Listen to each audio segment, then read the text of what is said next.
Hello, and welcome to yet another Honkai lore discussion stream. Uh, how are you guys?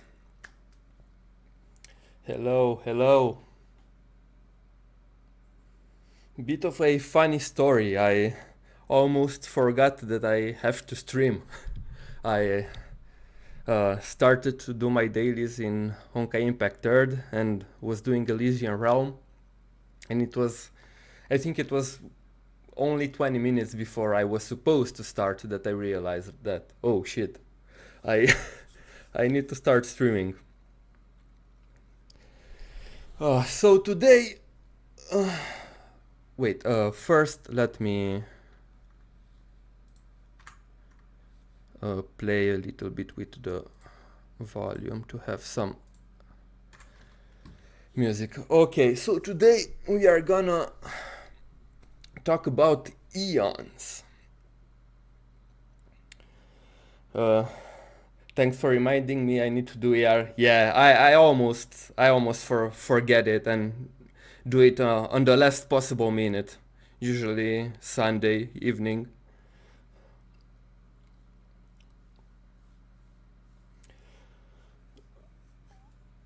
You got Selenice? Yeah. I pulled for her day one. I also got Jeopard in the same 10 pull as Sele. It was. I couldn't believe my eyes when that happened. So yeah, the plan for today is to watch the Myriad Celestia trailer and do a short breakdown, or of the first one, not the one that they posted today, the one about Aeons. And after that, talk about Aeons in general and read some of their entries in the data bank. But quick thing I want to tell you guys. Unfortunately, today I won't be able to stream for a very long time. Something came up this morning and I literally have to be somewhere else in about 2 hours or so. So we'll see. I'll stream, I think, about 1 hour and a half, 1 hour and 40 minutes, and after that I will need to go. But we will continue next week from where we left off. Hey Homu, you know that galaxy and solar systems are the same word in Chinese and I think Japanese? Yeah, they use a lot of terms interchangeably in this game. They use galaxy for solar system, they use galaxy for universe, they use galaxy for a lot of things. So you have to use some context clue to figure out what they actually mean. Homo, have you finished the main story of Honkai Star Rail? Actually, no, and I think this is a good opportunity to update you guys on where I am. As you can see, I have the main quest. This is the first quest for the Shenjiao Luofu. So I finished Belobog, and just this morning I started Luofu. And I just got off the train on the first map of the Luofu and stopped. So I'm really only at the beginning. But I played in CBT3. I played the story there, so I basically know what's happening. I think they added a couple of missions that were not in the beta, so I'm a bit in the dark about those. But yeah, I have a general idea. I really took my time with this game. I tried to read as much lore as possible, interact with as many NPCs as possible, because the NPCs on this game are something else, man. I really enjoy how they handle the NPCs here and how alive they feel, and all of them feel like they belong in the zones that they are put on, and they are part of this big ecosystem. So yeah, that's something I enjoyed really a lot to talk with different NPCs, and of course reading lore. Love the Wealth video. Is there a Honkai Impact third video I should watch to learn more about Honkai Star Rail? I mean, not really. They're pretty separate. You do not need to learn about Honkai Impact third to play Honkai Star Rail. But if you want, I have a video going through the references between the two games and what's different and how well it got there. I go a bit more in depth about the Alien Space manga. And I don't know, another video that I have that might help you is my video about the imaginary tree, but that's a bit outdated at this point. It still has relevant information, but some of the information there is also pretty outdated. But yeah, generally speaking, you don't really need to watch any Honkai Impact Third videos to learn about Star Rail, so I wouldn't worry if I were you. Besides, well, there is no direct connection. Hello, Zafkel.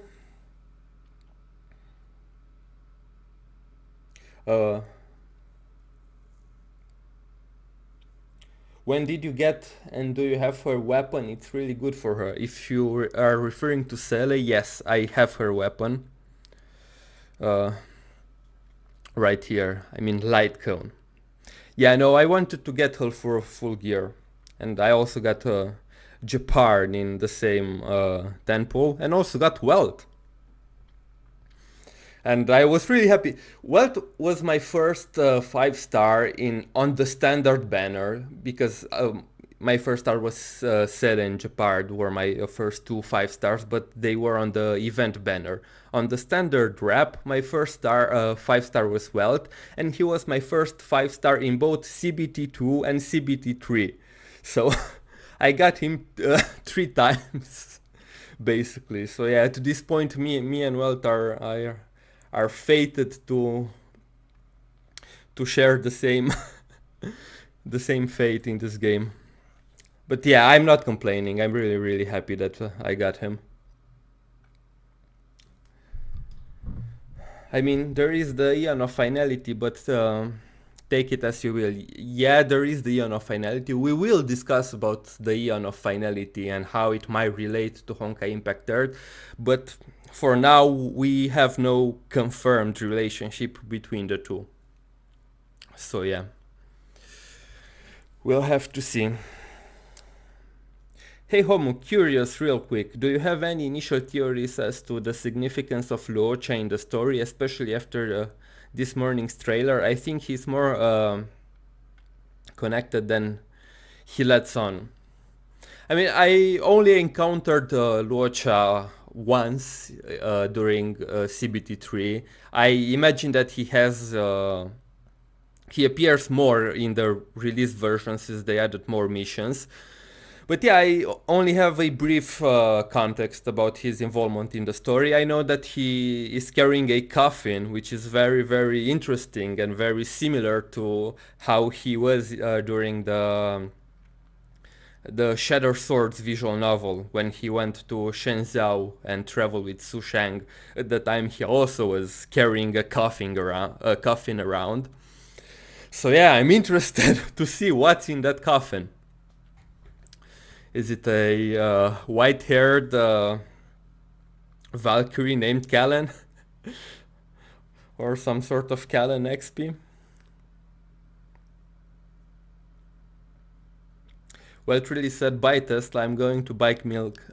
Take care of our son and gone to Star Rail. Yes. I mean, maybe, I don't know, if I were married to Tesla, I would probably go on a space adventure as well. But hey, that's just me. And this is nothing about against Tesla. I really love her character, but for those of you who played Honkai Impact Third, you might know that she can be a bit too much. And it's very strange because APHO implies that she became an alcoholic. So yeah, I don't want to imagine drunk Tesla. I think that's another level of unhinged. I mean, people that say that he's just VA and stuff, but didn't the sugars take him back to Earth at the end of the alien space? Yeah, I don't think that Loche is Void Archives. I don't think that at all. I think that Loche is just another Ado from a different world. And yes, basically in the manga at the end, when Void Archives and Welt were stranded on this spaceships belonging to the Sky People, Shigure Kira and the Sugars showed up and offered to take both of them back to Earth. But it's very, very interesting because not only me, I even spoke with other people that from the Honkai Impact third lore community, and it's not only me, a lot of people seem to believe that maybe they retconned the ending of Alien Space, and it's not Shigure and the Sugars that come to rescue them, it's actually Himeko in the Astral Express, because the ending coincides a lot with the description that Welt offers in both Welt and Himeko offer in the game about how they met. So yeah, maybe that happened, and again, Alien Space might have been an early version of the story that was supposed to tie in with Reborn 2, because the developers said at some point that initially the plan for Star Rail was to start on Earth, on Honkai Impact 3's Earth, which again, it's very similar with the Reborn 2 concept trailer. So yeah, again, take it with a grain of salt. This was never confirmed, but I believe that the ending of Alien Space might have been retconned, and instead of Shigure Kira and the Sugars, it might have been Himeko and the Astral Express. And the story just continued after that. But yeah. Hello, Gray. Hello. Yeah, I'm still wondering if they retconned it or not. Yeah, we don't really know. Until they give us a more clear explanation of what really happened, we can only speculate. I hadn't even considered the possibility that we could get playable Tesla or Einstein XPs. I mean, everything is possible. But at this point, truthfully speaking, we might get Tesla and Einstein playable in Honkai Impact 3rd, because lately they really like to to bring the most random characters into the story and make them playable. If Susana... Okay, listen, if Susana got a battle suit, at this point, anyone can get a battle suit inside Honkai Impact 3rd. And yeah, I'm including Tesla and Einstein. I could see Tesla piloting a mech similar to Vilvi or something similar. Where do you think Void Archives has gotten off to? He's clearly still around, and his absence only makes him more conspicuous.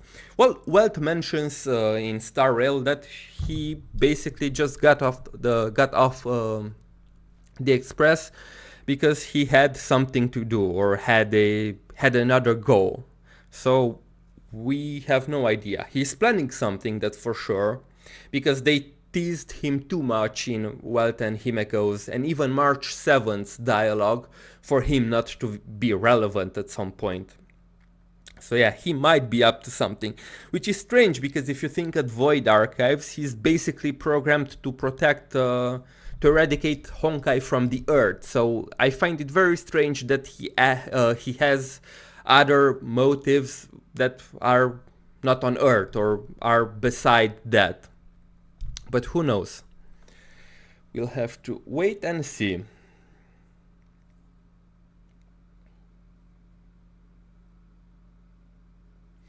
Neither Reborn is canon because they are concept trailers, fall into another category of project production. Yeah, I also think so. I also think that neither of them are canon. Okay. Just give me a short moment.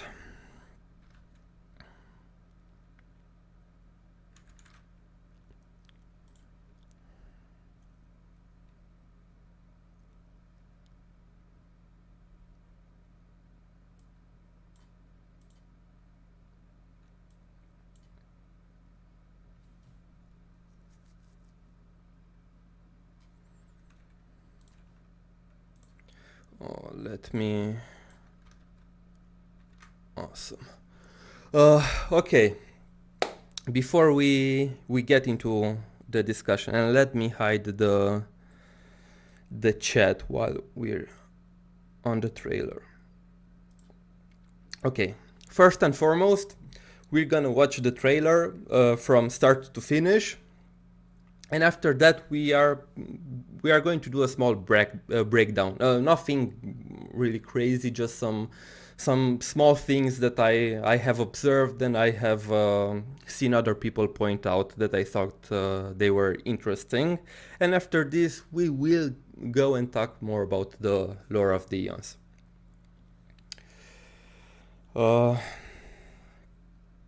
We will do it in English because I think it's easier for everybody to understand, and I prefer it personally this way. So yeah, let's watch it.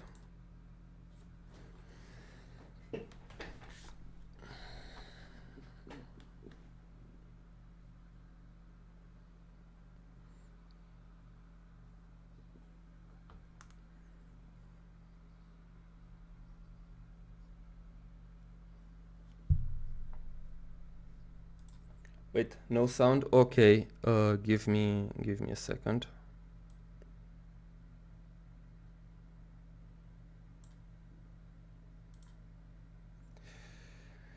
Of course, there are there are issues.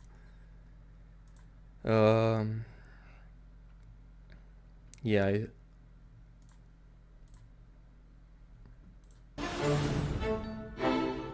The Nameless One, the path. Let's go from the beginning. Let's make an exchange, shall we? Yo, hello, Vin Valley. An exchange of memories. I dreamed of a ray of light, of a crystal chalice. The light that shone from that crystal spoke to me. Listen to the parable of the stars. The Nameless One, the Pathless One, arrived from the edge of the wilderness, clad in stellar radiance. Go now, march unwaveringly into solar wind. At the end, you will return to my embrace, but march towards the light. Yet that light began to burn, piercing through the clouds as a golden death. Towers crumbled, and the people fled, for the sun was soon to set and meet with vicious destruction. But be not dismayed, O child of the world. The Luck's arrow will descend to purge the wicked abominations. You must follow the traces left behind in the storm's wake. The Celestial One guards their secrets, plotting out the roots that connect all things. But they are silent, like a shroud of mist at the center of the universe. Listen to the silence, and you will know where the stars are resting. Let your staff strike the earth, they say. Once and again. The tender sprouts will grow to the sky, and the dew that falls from their branches will rid you of sickness and poison. Blindfold your eyes, they say, that the approaching darkness may strike no fear in you. Let it not burden your soul, nor numb your stride. Push open the majestic gates, they say, and lift up the tablets of lapis. Read them aloud. Let the fire that forged the bricks and the ones that laid the walls' foundations be known. Then they say, "Oh, you who have reached the end, enter into the paradise that envelops all. Join this great choir and feast.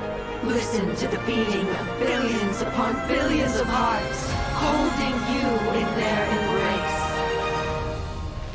Look upon the courtesan's extravagance, the mariner's intemperance. Listen to the infant in the mirror, the waves as they enter the dream, the tipping of the balance, the shapeless prince, and finally, measure the world against yourself and take all such things to heart. This is the path you should walk, they say. Machiavelli, depart once more. Machiavelli. Countless shooting stars streak the sky tonight. Should you choose the right one, it will carry your wish to thousands of distant worlds. All right. Let's mute this and let me put on some music while we are talking. Let me know if the audio is okay, if you can hear it. I saw that VM Valley that the Black Swan's CNVA is the same as a pony, and it's very, very fitting. But and also I saw that you guys were talking about VA being Nanook. I don't think so. From what I gathered, Nanook existed for quite a long time, which wouldn't make sense timeline-wise, because we know that VA was with Ado for 500 years. I don't think so, but yeah. First, let's talk about this lady here, who is from my understanding, they didn't really reveal a lot about her on the English side, but on the Chinese side, they revealed quite a lot about this lady. So her name is Black Swan, and she is a memo keeper from the Garden of Recollection. And for those of you who don't know who the Garden of Recollection are, they are basically followers of Fuli, the Aeon of Remembrance. And they are a faction dedicated to preserving and sharing memories. They are also the ones behind the light cones, the weapons that we use in the game. Because what are those? Those are basically stored memories that can give a person powers.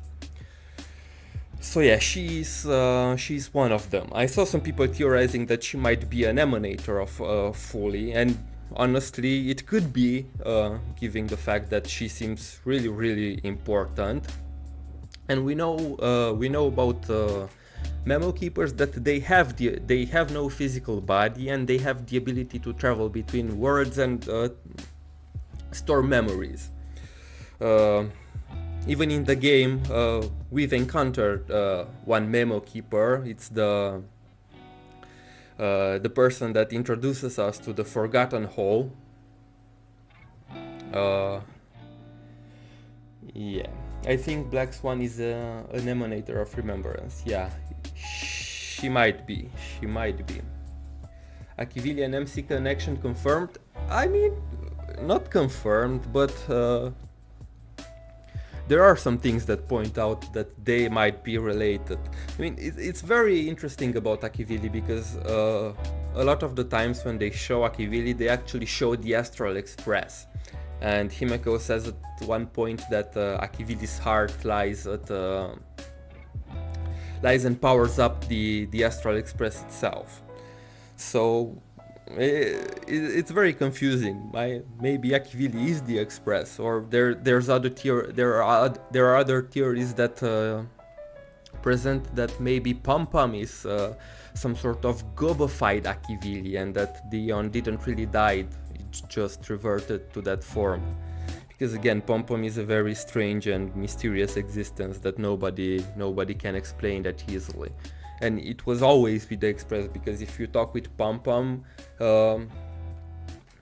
they revealed that they were around when Akivilli traveled together with the Express. And they even said that they visited Pegana, which is the the home world of Akivili, from where they started their journey and where the journey will eventually end.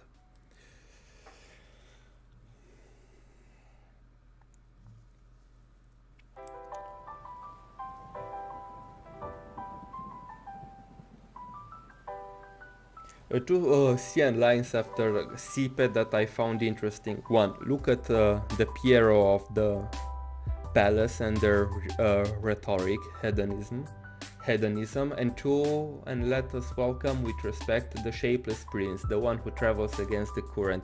Yeah.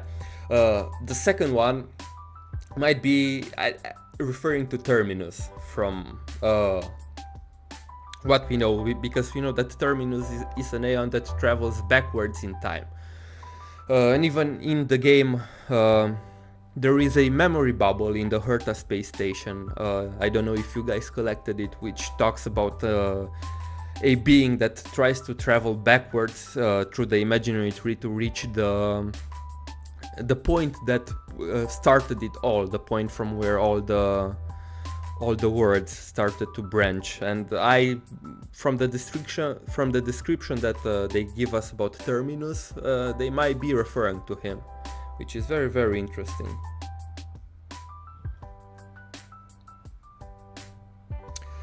But yeah, I have some notes about some things that I found interesting here. First is this about Nose, the erudition. This trailer also introduces us two new Aeons that we haven't seen before. One is Nose, the erudition, and the second is Xipe, the harmony, which is pronounced Sipe. I always pronounced it Sipe, but in the game Welt either Welt or Himekon, I'm not sure, pronounced it Xipe, so I guess this is the correct pronunciation. So let's start with Nose, because it's very interesting here, because during the part where the, Black Swan talks about the Genius Society and the erudition, you can hear a small beep in the back, which is basically in Morse code and translates to the number 42.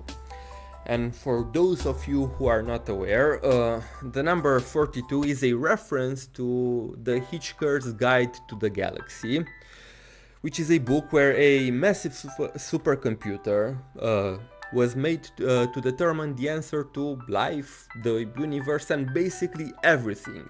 And the answer that supercomputer came up with was 42.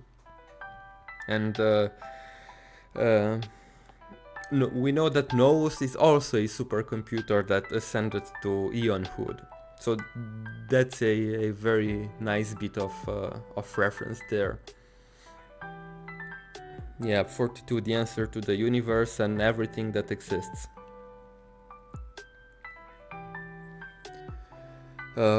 Yeah, this was a very, very neat detail. Now there are, when they talk about so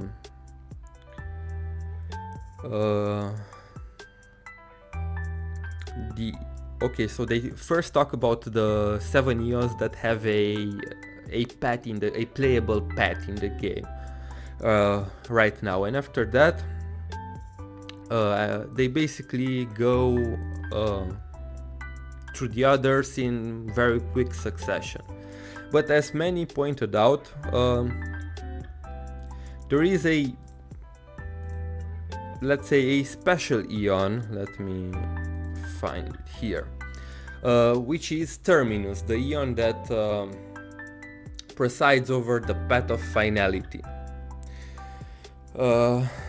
which appears not once but 2 times. I think one is after Idrila and one is after Tezzerath, which again is an interesting thing, because we know that those 2 Aeons are basically dead, or they disappeared, and Terminus represents finality, which is the end. and they appear right after the Aeons that we know that have died. That's another interesting piece of trivia. And why is the finality important? Is because a lot of people try to connect the Aeon of Finality with the Cocoon of Finality in Honkai Impact 3rd. And for those of you who don't play Honkai Impact 3rd, the Cocoon of Finality is basically a higher dimensional being that is responsible for the Honkai in the world of Honkai Impact 3rd. Now there are a few things that are worth mentioning here. First, some people brought to my attention the fact that the way they write finality in Chinese is different for the Cocoon and for the Aeon, basically suggesting that they are different entities. And second is Welt confirming in one of his dialogue lines the fact that the Aeons and the enemies that he fought on his home planet, which basically is the Honkai, are different in nature. But right after that that line of dialogue, Welt also adds that even an overlord of the Antimatter Legion is capable of destroying entire planets and entire galaxy, hinting at the fact that there are many other beings in the universe that are capable to destroy entire worlds besides Aeon. And that brought me to theorize that maybe the finality, the Cocoon of Finality, may be an emanator of Terminus, right? Because it doesn't make sense to be the Aeon itself, right? First of all, we have Welt who confirms the fact that they are different, and we know that Terminus is traveling back in time constantly. So for the Cocoon to be Terminus, it really doesn't make sense. But we will have to see, and for them to reveal more. At least I hope that they will reveal more, because it's very interesting that even after the end of part 1 of Honkai Impact 3rd, we really have no idea where the Cocoon is situated in a cosmological level. So yeah, that this is something I wanted to address, because I know that a lot of people will ask me about it. Interestingly, both JP and Ian use the same word for finality, Aeon and finality in Honkai Impact 3rd, but in the end, the two finality are different. Yeah, that's what I mentioned with Wind Valley. Yeah, that's interesting. I don't know. And another thing is very interesting. If you remember, the GGZ translation for the Hersher of Finality, and I think it was also mentioned in some early Honkai Impact 3rd media, but I'm not sure was Hersher of the End. And in CBT1, Terminus was referred to as the Aeon of the End. So it seems when they change the translation in one game, they change the translation in both games to finality, which again might point to some sort of connection. Homo Labs, why would the creator of the world create the Aeon of Destruction if there's already an Aeon of Finality? Terminus goes back in time constantly, and Anuk will just be a variable. That's a good question, and it's very interesting to see Aeons with pets that kinda overlap, but they are a different kind of destruction, because finality is more like the end, it's more like the concept of entropy, it's the concept that everything at some point will cease to exist, while Nanook is raw destruction, is the concept of it's a bit different. It's the concept of destroying things, destroying worlds, destroying life. Meanwhile, finality doesn't necessarily seek to destroy, it's more so it represents the ending of of everything in the universe at some point. But I would totally see the paths overlapping, and I want to bring something back. Last week somebody in chat asked me if Aeons can die and how they can die, and I didn't have an answer for them at that time, but I looked more into it, and it is mentioned that one of the ways that an Aeon can quote-unquote die is if the paths of two Aeons overlap, basically meaning that if their philosophies is similar, one path can assimilate the other, and that happened with Anna the Order, which was an Aeon whose paths overlap with Xipe the Harmony, and they were assimilated by the other Aeon. So it's very, very interesting to see this concept, and destruction and finality could go a little bit, even if they are a bit different. I can see an overlap between the two, maybe a conflict between Nanook and Terminus at some point.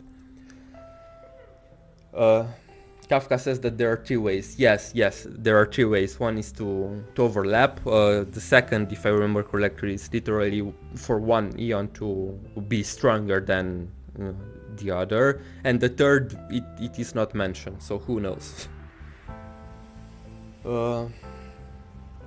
And I got absorbed by the harmony. Homo Labs, if that is one of the ways to die, how does Akivili or the Aeon of Beauty die disappear? We do not know. Himeko mentions that some believe that another Aeon killed Akivili, but she doesn't think so, and I tend to agree. And the Aeon of Beauty, we have absolutely no idea. They just disappeared someday randomly. It is never explained. Didn't she say that? Yes, she said that there are three, but only revealed two. Beauty was killed by multiple Aeons. Is that mentioned somewhere? Because I would like to check that out, because from what I've read so far, I didn't see a confirmation of what happened with her.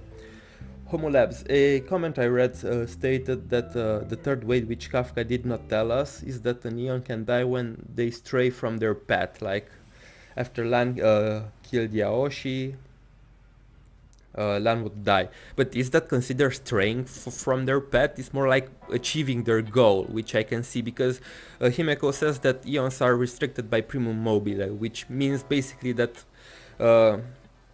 they function in a singular direction. They are the representation of the philosophies that they represent, so they literally cannot stray from their paths, but I can see them disappearing if they achieve what they want, like you said, with Lan finally killing Yaoshi, or I don't know, with Nuz the Erudition finally uncovering the mysteries of the universe, or with Terminus finally reaching the beginning point of the imaginary tree.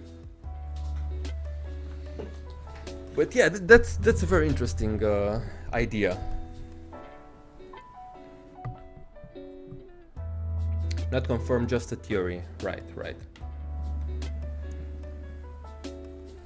I wonder if Su or Grisio will appear at some point, or at least the remnants of their work. I mean, anything is possible at this point.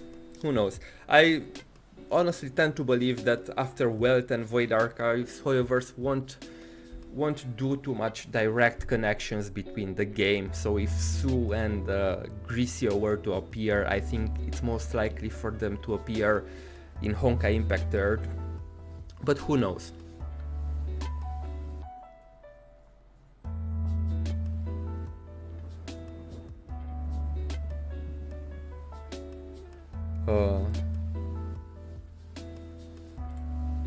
Yeah, I'm gonna please ask you to do not post leaks of any kind in this chat. And thank you for pointing that out. Homo Labs, I heard somewhere that the Knights of Beauty is trying to restore Idrila by either stealing Stellarons or try to steal some bits of Aeons powers. Yeah, I can't remember their lore exactly, but I know that I read about the Knights and they are trying to restore Idrila, but I'm not sure if uh, they know what happened with her and they have a for sure method of restoring her, or they are just trying blindly to do random things hoping that their Aeon will come back at some point. Homo Labs, are you aware of the tarot theory? Considering it's not talked about often in the Honkai Star Rail Discord. Actually, I am not. If you can elaborate on that, it would be awesome. I know about these cards that are used by Black Swan, and I know that even Kafka used some tarot cards in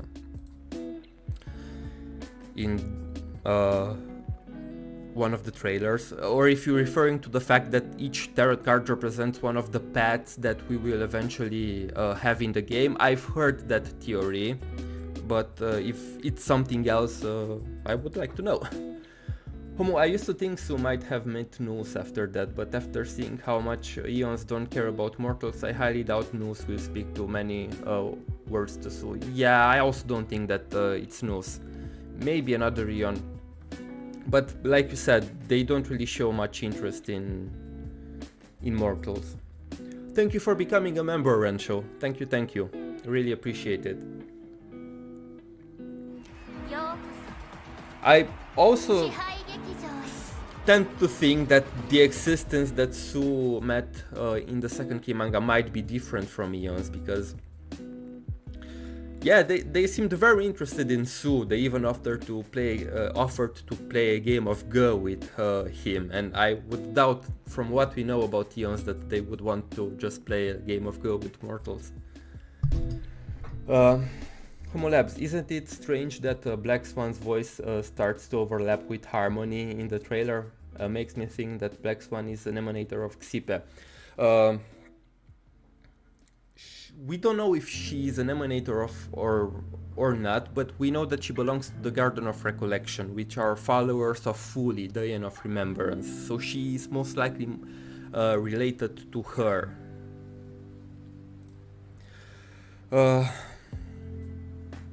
And yeah, we can see some bits of text when they introduce each of the Aeon. And I tried to read some of them in the hopes that maybe they offer some new information, but most of it doesn't really tell us much. We have Nanook the Destruction, which here it reads: "At the universe's core lies a flame. It burns every so intensely, till entire galaxies are incinerated, for the sole purpose of embracing a splendid destruction, at the end of all reality." So yeah. Oh, thank you Jack Hades for becoming a member. Thank you, I really appreciate it. They give a little bit of lore for each of the Aeon. Again, it's not something very interesting or something that reveals something new about them. We have the hunt. In the first 10,000 years, the hunters struggled for survival. In the second 10,000 years, the hunters fight out of anger. In the third 10,000 years, the hunt becomes a purpose itself. Then we have the erudition. If the truth of the universe is cruel and stale, would you still yearn for the answer? The knowledge seeker is impassive, for their core has been cold and unwavering since its birth, as cold as the end of the path they seek.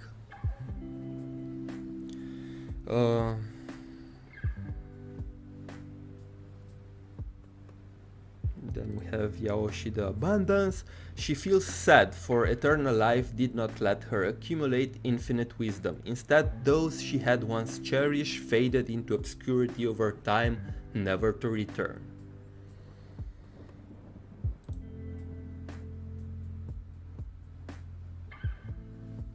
have the Nihility, which is one of the goofiest and funniest looking Aeons. All progress forward the void, all resist the void, all will become the void. Then we have the Preservation. The philosophers gaze up at the sky, contemplating civilization's ultimate goal. Build a wall. The resounding ache rings with their heads. Build a wall. Within their heads. Excuse me. And lastly we have Xipe, the Harmony. Which is, behold, a perfect home. No sorrows, no disobedience. So longing unfulfilled, no memories of agony, how enviable. And yeah, these are basically all the texts that come with the name of the Aeons. Homolabs, could the Aeon of Voracity fought with Akivili? Ouroboros is said to be an ancient Leviathan Aeon that cannot satiate its hunger. Could it be an Aeon killer of some sort? Ion, thank you for becoming a member, I really appreciate it. And to answer your question, I mean, I don't think so, because it is mentioned that the Voracity was sealed off from the living worlds by Klipot, the Preservation, after the Dusk War. So to give a bit of context, because I think it's a very interesting question and it's important for the lore of the Aeons. Before Aeons existed, there were Leviathans, which were beasts, ancient beasts that scoured the skies and brought disaster upon the living worlds. And the closest thing that we have to Leviathans today is the Doomsday Beast, which we fight in the Herta space station, because it is said that the Doomsday Beast was literally created using parts of Leviathans. And to combat the Leviathans, Aeons started to rise, and the first Aeon to rise was Klipot, the Preservation. And at some point a war broke up between Aeons and Leviathans, and that war is called the Dusk Wars. And we know that eventually the Aeons brought the Leviathans close to extinction, with the only Leviathan alive today being Ouroboros the Voracity, who ironically became a Leviathan themselves. So yeah. But we know that Klipot sealed them outside the living world, so I don't think that it was the Voracity who killed Akivili. But it's interesting that in a lot of the entries on Klipot, it is mentioned that they are preparing for the return of the arch nemesis, which is basically the return of Ouroboros, implying that at some point the Voracity will return, and when that happens, people need to follow the wheel of preservation if they want to survive. This is what it is said in a lot of the texts that belong to Klipot.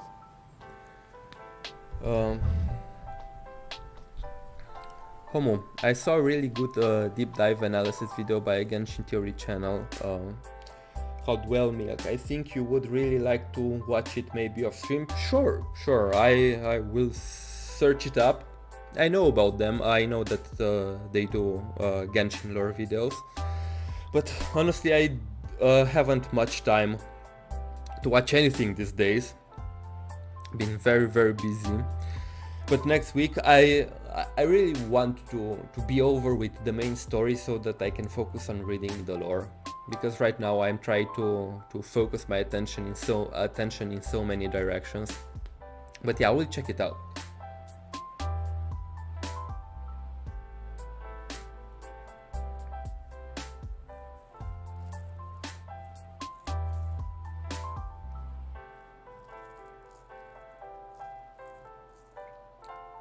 If it does say that, could Ouroboros be sealed off in the Sea of Quanta? We don't really know. I would imagine that they would have mentioned the Sea of Quanta, but I wouldn't say it's impossible. I honestly don't think so. I think it's either within the universe, but Ouroboros is unable to reach any living world because of the barrier, or it might even be sealed outside the Honkai universe itself.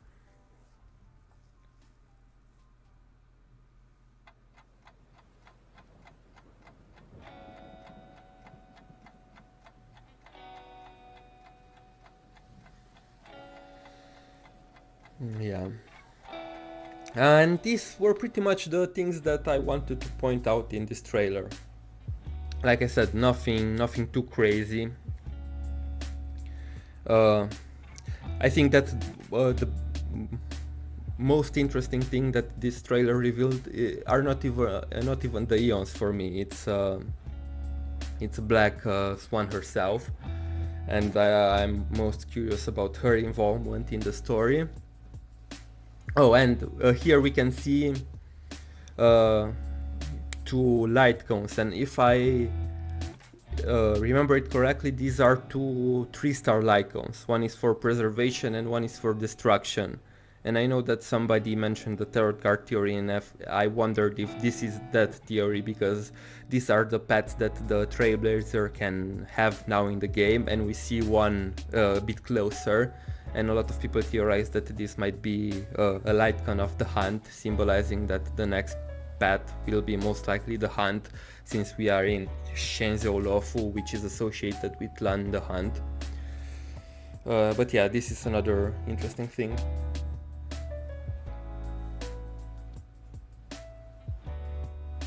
Oh, you're not done with the main story? Is it because you're busy, or because you put a lot of focus into the dialogues and such? Actually, both. I'm both busy, and like I said, I take my time with the game. I talk with every NPC, do every quest, side quest, and companion quest as they come, so I prioritize them over the main story, interestingly enough. Yeah, there are a lot of things. What's your favorite Aeon, Homo? My favorite is either Nous or Nihility. There are, I think if I have to say right now, I would say it would be Aha the Elation, just because they are a troll. And I found them very interesting, and their backstory is very interesting. I mean, it's not confirmed if this is really what happened, but the masked fools have a saying that Aha once climbed the top of the tree of existence, which basically refers to the imaginary tree, and saw that the universe is meaningless. And because of that, they start laughing, and that's how they basically become an Aeon that doesn't take anything seriously, because they literally found out the meaning of life and realized that it's pointless, which I found extremely amusing. I really like the lore of Clipot the Preservation, and the whole thing about the Dusk Wars, and how they were the first Aeon that rose to fight off the Leviathans, and how even to this day they pretty much Himeko refers to them in the game, they are ignorant, they ignore even their followers, and they just build walls in preparation for the day when the Voracity will return. And I also find the concept behind the Enigmata very interesting. Just an Aeon that wants to erase history and factual data from the universe, because it thinks that they will only bring disaster. And their followers are just a bunch of lunatics.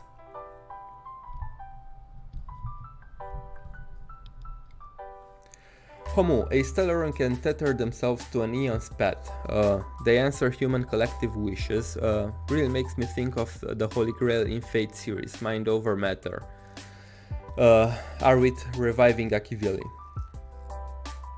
Using a Stellaron. That's interesting. I'm not that familiar with the Fate series, so I cannot really make that association.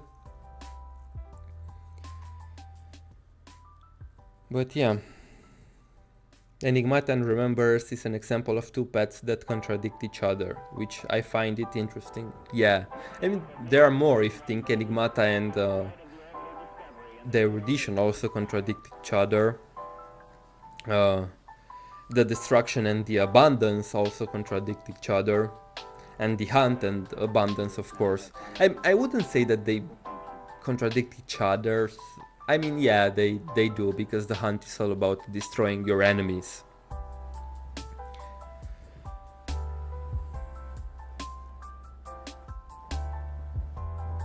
So yeah.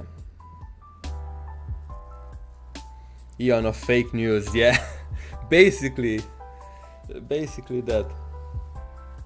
Thanks for your Honkai videos, they helped me get more excited when I got wealthy in the Star Rail. Well, I'm happy to help. I know that a lot of people, I mean, the wealth video popped off really hard, and I expected it, but not to this degree, and I'm happy to see that so many people are interested in him, because for us Honkai Impact players, Wealth was a character that we knew for years, and we were fanboying and fangirling over him for God knows how long, and it's so nice to see that he basically exploded, and so many people are interested in him right now. I'm really happy to see that, and I'm happy to be able to provide a bit of backstory, because Wealth's story is really interesting, and I know that it's behind a lot of manga, and many people don't really want to read through it, even though I wholeheartedly recommend those mangas, because they are very good even as standalones readings, especially Second Eruption. But yeah.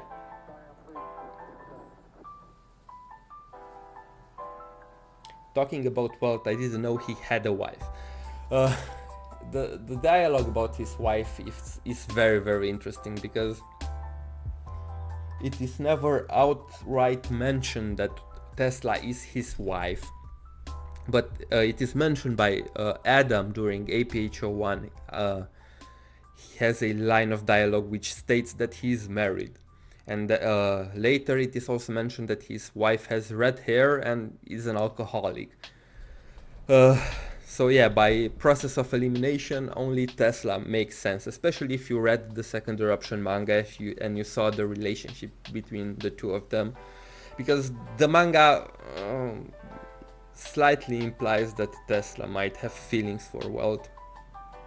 But yeah, that's a rabbit hole I don't want to go deeper, because I know that when people start talking about ships, it's when things go downhill, and I'm really not in for that. Homo Labs, if the Trailblazer does connect with land, would the Aoshi or the Land of Abundance be an enemy of the Trailblazer, or would the Aoshi accept Trailblazer and land disconnect with...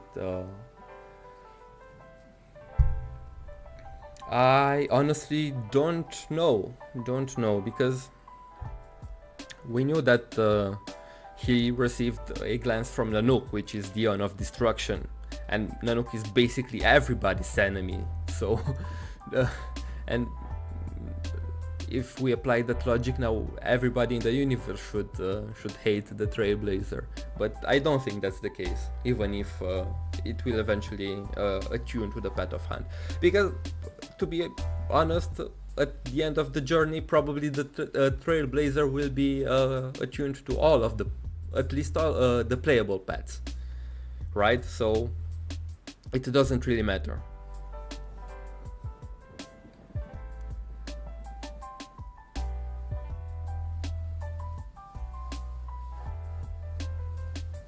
Yeah, avoiding ship talk is the safe play. I agree. For your stance, I agree. Just because you walk an Aeons path doesn't mean that your views have to be aligned with the respective Aeon.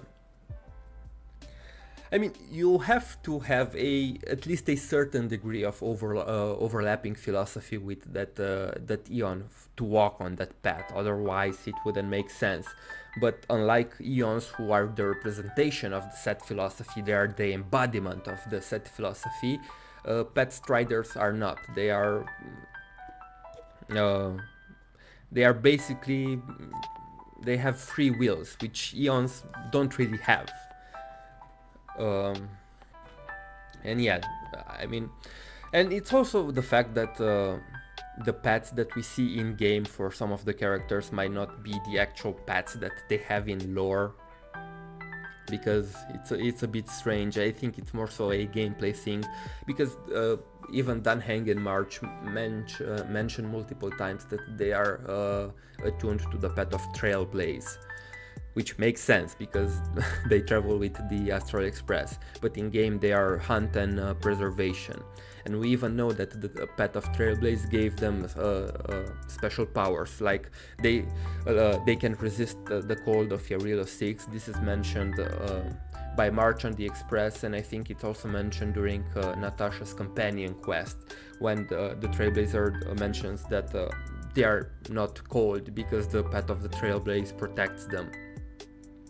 And March also mentions that because of the pet of the Trailblaze, they can go even a couple of days without sleeping. So you can clearly see that in lore they are attuned to the pet of the Trailblaze, not the pets that... I mean, they could be attuned to multiple pets. I don't think it was mentioned that it's impossible to walk on... It's only possible to walk on a single path. So who knows?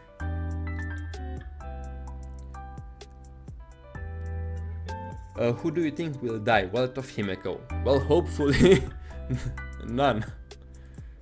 I don't think they will pull a chapter 9 in Star Rail, but who knows, maybe they will surprise us. But yeah, I talked about it in a previous stream, killing Himeko for which is basically the third time, because she also died in GGZ once, would be overly brutal and merciless from them. Homo, can you explain how the Trailblazer got the power of preservation at the end of Yarilo 6 storyline? Basically, at the end of the story, when the Trailblazer was impaled by Kokolia's spear, they were transported to that realm where they met the will of the Guardian, which is basically a collective consciousness of all the Guardians through their generation. And one of the themes in Yarilo 6 is that Klipot never really cared about them, and the Guardians, as time went on, lost faith in the path of preservation more and more, until Kokolia basically abandoned it. And it was this constant questioning of their faith in the path of preservation. And basically the Trailblazer reaffirmed that belief in the path. It tried to fight and keep the preservation alive, which is something that the Supreme Guardian of that world already abandoned. And Klipot responded to their will and threw them a glance, and basically blessed the Trailblazer with the power of the preservation, and also gave him the ability to control the engine of creation, because after that moment you see that the engine is no longer under Kolia's control, but is under our control. So it's more so a response to a strong belief.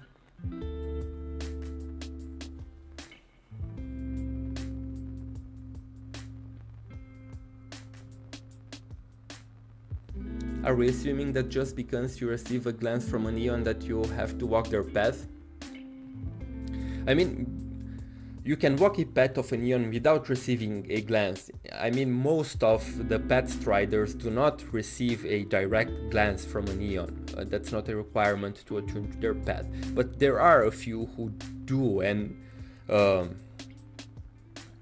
usually they are blessed with more powers. But again, humans are beings with free will. We always have the option of choice, right?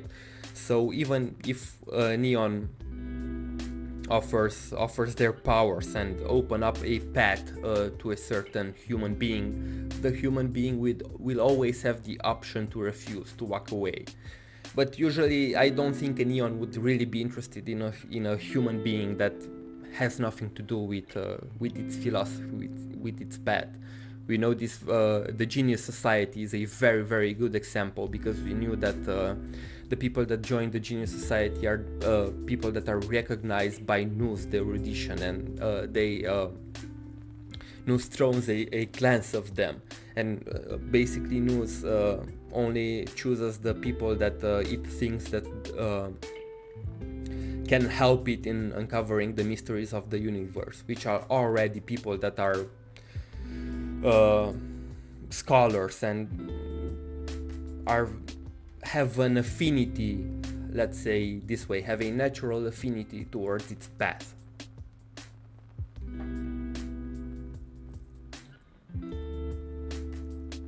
MC is just a neon magnet at this point. I mean, you're not wrong.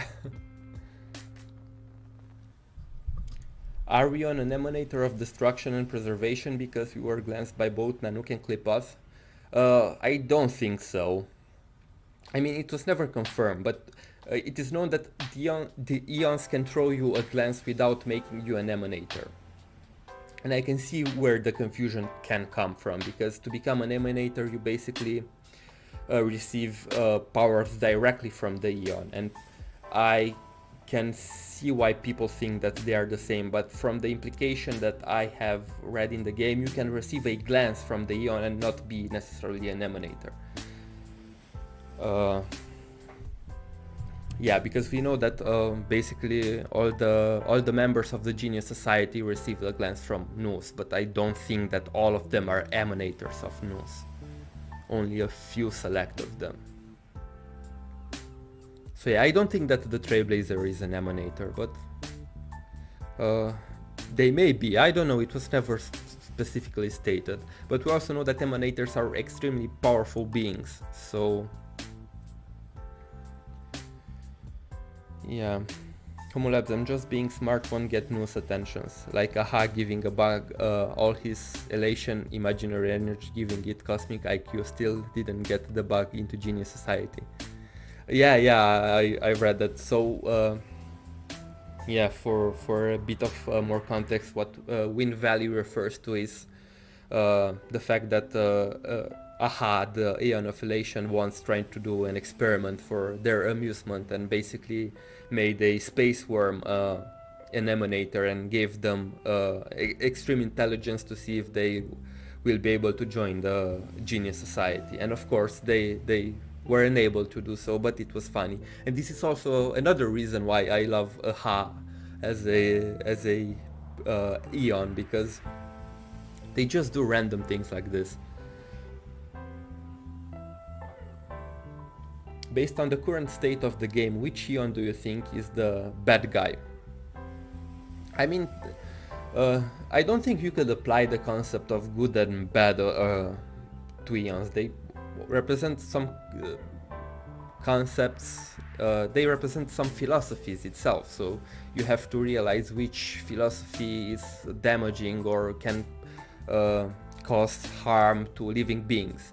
And if this is how you choose to sort things, that would make Nanook technically a bad Aeon, because destruction, it's not okay.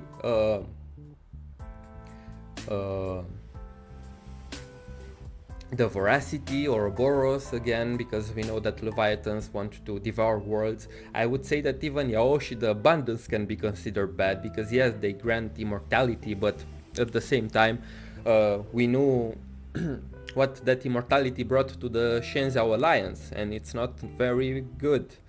I would even put the Hunt on the bad spectrum, because revenge is not very good, and Welt says that many worlds were destroyed because the conflict between the Hunt and the Abundance. I would say the Enigmata is definitely bad, because they erase history and factual data, and that can cause a lot of harm to maybe not directly like the destruction, but it can cause a lot of harm to the universe itself and the living world. And it is mentioned that we don't really know how the universe came to be because Mythos basically erased the beginning of the universe from history. So this is why we have very, very important gaps in the lore.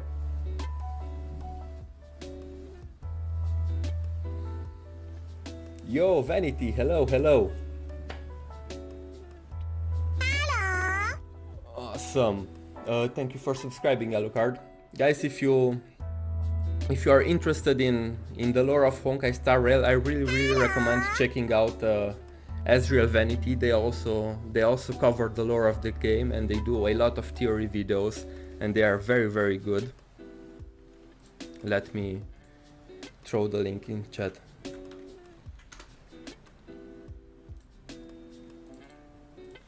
So you can go and check them out. And I think we can go back to the game.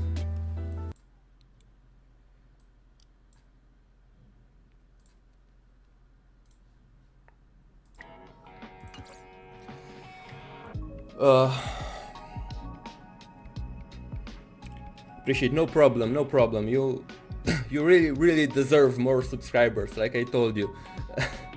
Your content is very good. Isn't it difficult to make theory videos? I mean, it is difficult. I wouldn't call them difficult. It's more so it takes a lot of time and it takes a lot of research, but it's not difficult in itself. But yeah, I think that if you enjoy reading the lore, it's not that bad. Because I found myself fascinated, and I would probably read all the lore of the game even if I would not make content on it. So it for me at least, it doesn't really make any difference.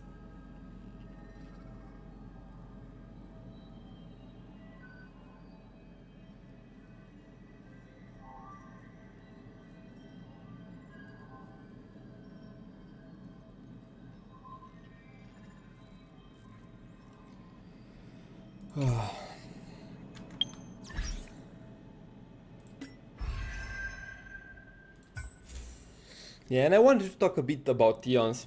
I think I can still stream about half an hour. So let's go a bit about the lore and talk about some of the most important ones. So we have here Aeons. People know very little about these mysterious existences and stroll through the vast stellar sea. Limited by inherent capacities of cognition, intelligent life forms can only faintly discern that Aeons tread upon paths imperceptible to mortal beings and execute unfathomable powers via some sort of belief. In legends passed down through word and mouth, the Aeons became the embodiment of highly condensed philosophical concepts in the end. If anyone can tread a path ruled by an Aeon, they will be inundated by a distant sensation, like being struck by a glance from light years away across the galaxy. Many believe that this is the only connection that Aeons and mortals can ever have with each other. So yeah, this is a very brief and general description of the Aeons. So yeah, what this is saying is that they basically are beings that exist on a higher dimension and are imperceptible to normal human beings, to mortals. And that they tread upon paths, which are basically philosophical concepts that Aeons represent. And they are very important to note. Congregations of energy, of imaginary energy, which is imaginary energy is the most fundamental thing in the whole Honkai universe, because it is the basis of every form of power that we know.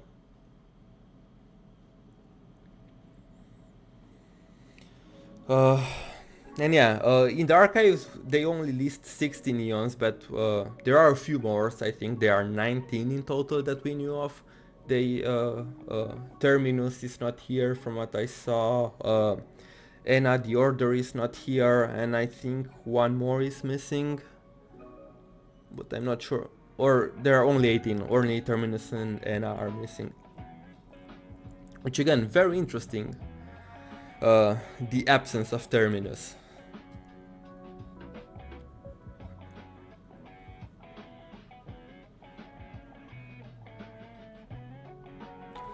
Homo, I still don't understand how the MC came to life. Are they created by Herta or the Stellaron hunters? I mean, we still don't know what the MC truly is.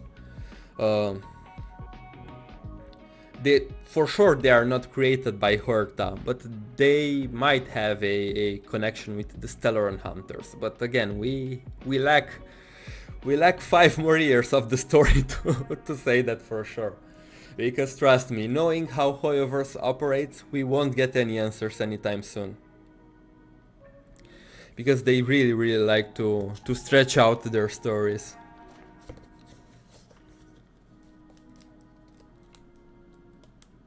But yeah, if one thing it's clear is that they are special, right? They have the ability to house a Stellaron inside their body, so it's safe to assume that they wouldn't be able to be killed that easily just by being stabbed by Cocolia. The difficult part about the data bank is that it's written from the biased perspective of the people in the universe, but also not 100% diegetic, as exemplified by Belobog information being there before visiting. I mean, that's the same in all of their games, right? Because even in Honkai Impact 3rd, all the exposition we get on the universe and how the imaginary tree and the Sea of Quanta works is from a biased standpoint. And in one way I like that fact because it adds more realism, because you see that not even the characters in the game and in the world try to figure things out, but from a lore researcher standpoint, let's call it that, is very frustrating, because I want answers, you know, because I want to do videos and I want to provide a fixed answer, a 100% accurate answer, and it's very frustrating with Hoyo games because you can never do that, because they are all subjective interpretations of some people. And who knows, down along the road they might come up with something totally different from another perspective, and everything you learned up to that point is not necessarily irrelevant, but not as true as you might have thought it to be.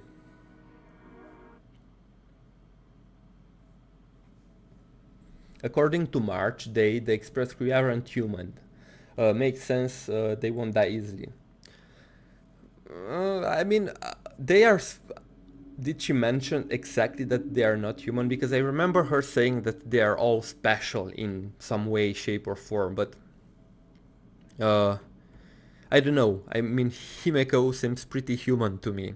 I would agree with March and the Trailblazer maybe not being human. Dan Hang again has a very mysterious past, but he seems pretty human to me. And well, basically it was born a human, but I don't know if you can count a Hersher different from human. But yeah, at that point. March mentioned a third person being there when Welt and Himeko got her out. I don't know, very interesting. Yeah, that third person is most likely, given the descriptions given by Himeko and Welt, is most likely Void Archives, which came with together with Welt to the Astral Express when they were saved by Himeko during their trip in Salcedo. But after, it is also mentioned that after they rescue March from the ice, not long after that, that person, which is presumably Void Archives, left the train.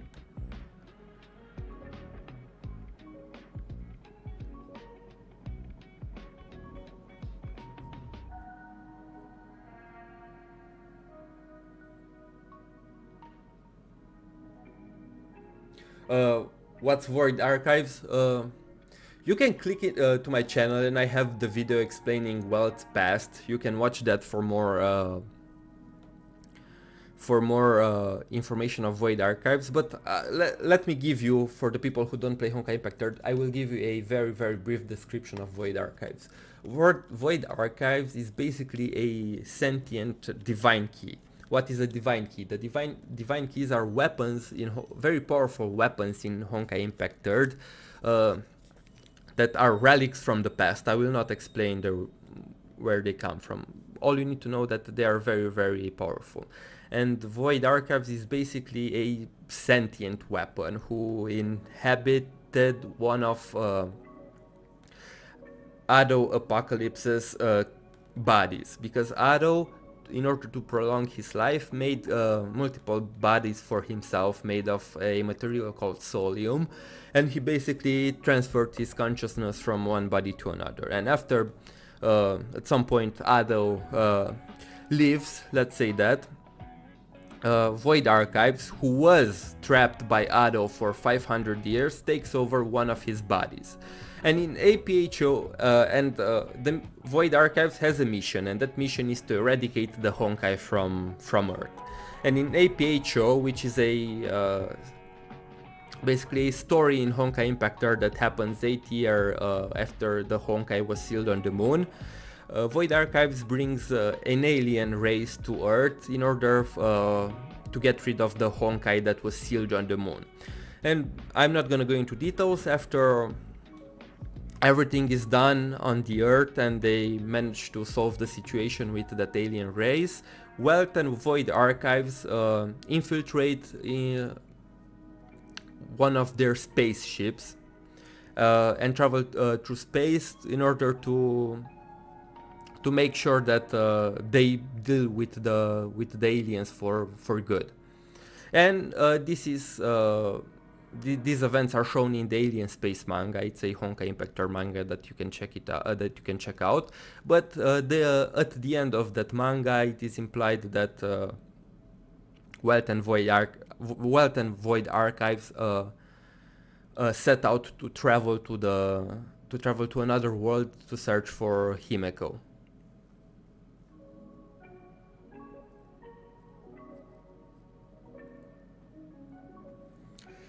Homolab, since Terminus goes back in times constantly, does he/she see other timelines where there are different people who are Aeons, or the timelines where Akivili, Drilla, and Azeroth are alive? From what we know about how Honkai Impact 3rd operates, which is the... I have to go a bit into quantum physics, but bear with me, because the anti-entropy visual novel in Honkai Impact 3rd basically confirms that the Honkai universe operates on the conventional 11th dimensional space-time established by string theory plus string plus M theory. If Aeons are higher dimensional beings that exist above the 4 dimensions of space and time that we can perceive, that means that they can perceive every timeline. It means that they are above every timeline. It means that they exist in every timeline. So if Akivili is dead, he's dead in all the timelines, because that's the principle behind a higher dimensional being. Way too dank. Yeah, I agree. But yeah, I have to explain it on the spot, and of course when I do videos I have the luxury to slowly write the script and present the idea in a more digestible manner. But right here I'm just speaking as my thoughts come to my mind, so yeah, it's way too dank.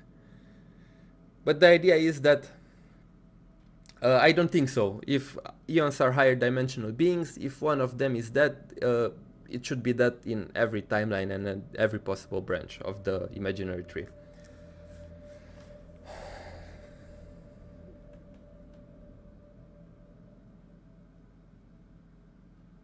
I still think that Akivili isn't dead, or he might return in the main story. I mean, like I even said at the beginning of this stream, I also think that it's possible because there are some theories right now regarding Akivili, uh, and its connection with the Trailblazer, with the Astral Express itself, and even Pum Pum is very very sus.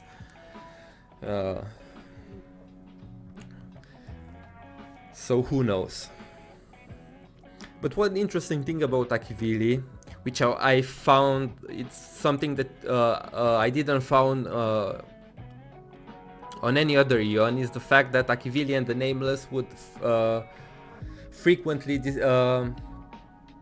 interact with each other, and Himeko even says that Akivili is the Aeon who was the closest to humanity and humankind, and they enjoyed spending times with their followers. It is even said that they would disguise the Astral Express as a shooting star to laugh at the people from different worlds that are looking up to the sky in awe. And it is even mentioned in the, I think it's the description for the Nameless, if I am correct here, faction.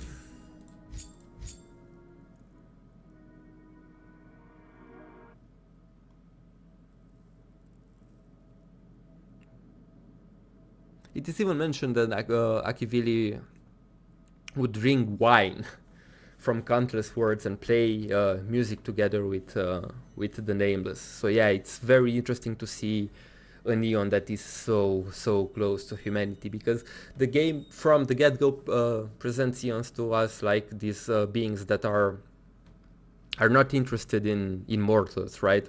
And for the most part, they are not. But Akivili was different. And again, this is very interesting.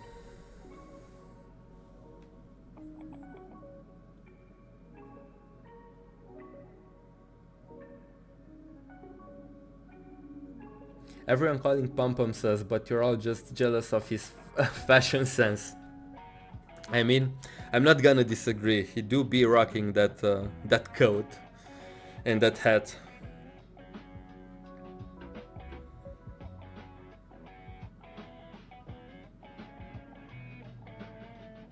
Hope whoever doesn't pull a Paimon and hide all Pum Pum information. Yeah, I mean, now that I think about it again, because we already have Paimon in Genshin who is very sus and is probably someone very important, and she will probably be someone very important by the end game of Genshin. I don't see them pulling the same thing in Star Rail. So yeah, but still, Pum Pum is a very interesting existence, even if he has no direct connection with Akivili. I think Akivili might have been human and that became an Aeon. I mean, most of the Aeons were mortals, I think, at some point.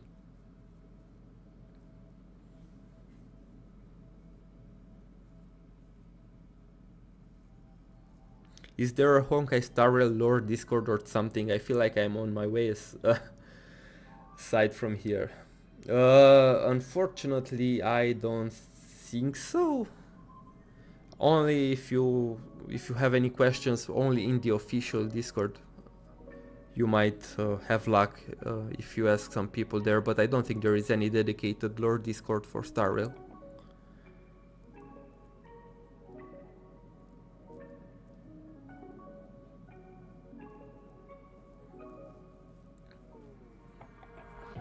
Which I don't know, because I would be down to make a Discord like this and focused on the Honkai lore, but honestly, I don't want to do it alone. Maybe if I can talk with other content creators and do something like this, but I don't want to take responsibility for this on my own.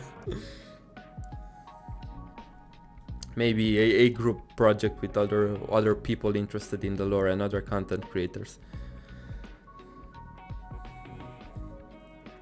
I find it intriguing that what I find intriguing is that according to the simulated universe, Akivili seem to have some past connections to other Aeons, minus the destruction. Yeah, I mean, the lore makes it pretty obvious that the Aeons interact with themselves in some way or form. Like we see, the interaction with Aha stood out very much to me in the simulated universe. How they said, how they mourned Akivili's death, and uh, their discussion, which was pretty messed up. Like Aha basically admitted that they ambushed the Akivili's followers and killed them.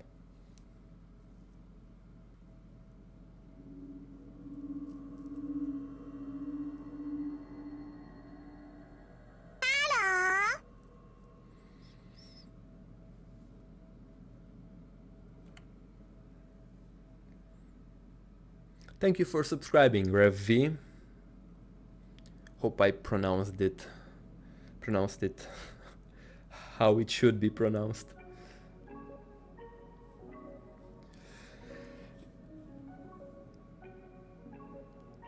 Stream Elements, the Aeon of Pathless. Okay. So I think I will stop here for today. Like I said, I have to be somewhere in less than half an hour. Initially I wanted to stream a bit more, but something came up this morning and I have to go. But we can continue the discussion next week and maybe talk a bit more about Aeons, even some pets. And next week I also want to do a stream discussion for Honkai Impact 3 for chapter 36, but I'm not sure if I should do them in one stream or do them separately. I'll still think about it. But now I think that it maybe would be better to do it separately, since a lot of people might tune in that are not familiar with the other game, and I don't want to cause more confusion among people. But yeah, anyway, thank you guys very much for tuning in. Thank you for all the subscribers. Thank you for everybody who became a member. I really appreciate it. And we will continue with the lore discussion streams next week. Thank you and see you guys later. Bye bye.